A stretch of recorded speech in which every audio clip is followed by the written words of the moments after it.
O vídeo de hoje tem um clima talvez um pouco triste, talvez um clima de despedida, pois afinal de contas, ontem, no dia 24 de janeiro de 2022, faleceu o brilhante professor Olavo de Carvalho. E é claro, eu não vim aqui falar de sua biografia, pois afinal de contas eu acho muito difícil que alguém não conheça o trabalho brilhante dele. O imbecil coletivo se originou de algumas notinhas que eu tomava e que eu costumava ler no final das minhas aulas para um grupo privado de alunos.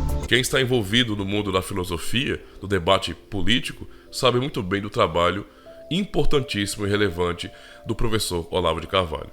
Por isso eu quero compartilhar a minha experiência com ele. Obviamente eu não o conheci pessoalmente. Então eu fui um tipo de aluno à distância, que conheci o seu trabalho em 2012, através do qual eu acordei para a vida política e pude entender do que se trata o Estado, a organização, os partidos, tudo. E para mim isso foi transformador. Eu fui criado numa periferia em São Paulo e é claro que naquele contexto eu recebi muito da cosmovisão marxista, por meio dos grupos de rap, por meio dos movimentos sociais, de partidos que estavam ali junto, na escola. E quando eu cheguei à vida adulta e me mudei aqui para Alagoas e comecei a frequentar uma comunidade evangélica, eu ainda tinha no meu coração essa semente da revolução. Não sabia discernir muito bem o que era, mas eu concordava com aquilo. Coisa que eu fui anotando que, fenômenos que me pareciam muito esquisitos.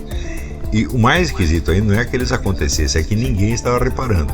Por isso mesmo, como cristão, eu apoiei o PT, apoiei os ideais revolucionários da esquerda. Até que em 2012 eu tive esse encontro por meio de artigos na internet, por meio de vídeos postados no Facebook e também no YouTube bem no início, de comentários, de aulas, de muitas coisas sobre o professor Olavo de Carvalho, com opiniões contundentes e que me fizeram levar um choque de realidade. Mais tarde eu adquiri o livro O Mínimo que Você Precisa Saber para Não Ser um Idiota. Acho muito difícil que um conservador no Brasil não tenha esse livro. Eu aprendi muito. Eu finalmente consegui compreender, no mínimo, do que se trata essa guerra cultural. O que é o marxismo?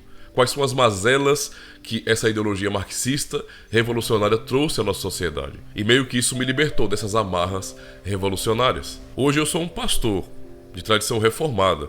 E na verdade, se eu não tivesse conhecido o professor Olavo de Carvalho e o seu trabalho, e lido muito dos seus trabalhos também, seus artigos, muito possivelmente eu seria hoje um pastor progressista. Pois é isso que vemos em nosso contexto, tanto do lado protestante como também católico romano, padres adeptos da teologia da libertação e pastores e cristãos protestantes adeptos da teologia da missão integral, por exemplo. Ou seja, tudo esquerda, todos progressistas. Eu não só despertei para rejeitar aquilo que é mais óbvio da esquerda, mas também não caí na armadilha do neoliberalismo brasileiro ou dos liberais brasileiros, que na verdade não passam de progressistas do mesmo jeito. Ou seja, me tornei um cristão muito mais coerente, um cristão conservador.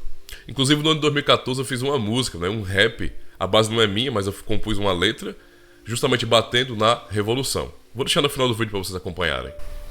Promoção em galinha velha é só na Avícola Asa Branca. Vem até a nossa avícola. Compre galinha velha por apenas R$ 9,99. É isso mesmo. Uma das coisas mais importantes que eu aprendi com o professor Olavo de Carvalho é que nem tudo aquilo que é colocado como oficial pelas autoridades é de fato a verdade. E a prova disso é que as expressões, por exemplo, instamento burocrático, establishment ou então Foro de São Paulo eram tratados aqui como sendo fruto da imaginação de pessoas conservadoras e retrógradas. Inclusive, o Foro de São Paulo era tratado como uma mera teoria da conspiração. Era assim que nós entendíamos. Mas o professor Olavo de Carvalho, com sua luta de anos, de décadas, tanto provou como desmascarou essa realidade, e hoje todos sabem que o Foro de São Paulo é algo real, é a organização das esquerdas latino-americanas que tem como propósito justamente quebrar toda a América Latina, causar o caos para criar uma grande pátria, para implantar o seu socialismo, o seu comunismo. Então eu simplesmente aprendi com ele a ouvir as informações e não descartá-las de primeiro, mas investigar direito. Porque nem sempre aquilo que é colocado, postado como oficial pelos governos, pelo Estado, corresponde realmente à verdade. Enfim, é inegável o legado do professor Olavo de Carvalho. Inclusive podemos ver os frutos de seu trabalho na resistência política que temos no nosso país. Ainda embora seja imatura e seja bem no início, mas há uma resistência. Se você hoje encontrar muitos jovens que têm consciência política e não se submetem ao pensamento de esquerda, acredite, isso tem influência direta ou indireta do professor Olavo de Carvalho. É claro que nós discordávamos de muita coisa. Afinal de contas, ele era um católico romano fervoroso, grande defensor da igreja. E eu sou um pastor de tradição reformada. Então, no que diz respeito à questão da igreja, da fé, nós tínhamos discordâncias que são inegociáveis. Mas no campo político e filosófico, obviamente eu tive como um professor, alguém que me ensinou muito a ter uma cosmovisão conservadora e a enxergar realmente os males que o marxismo traz, não é, à sociedade. Por isso, só tenho a agradecer por tudo que eu aprendi com o professor Olavo de Carvalho. Ao mesmo tempo que eu falo com tristeza, me despedindo do professor, também posso falar com alegria, porque o seu legado é inegável e inesquecível em nossa cultura. Aos familiares, peço a Deus que Ele possa consolá-los, fortalecê-los nesse momento difícil. Muito obrigado, então.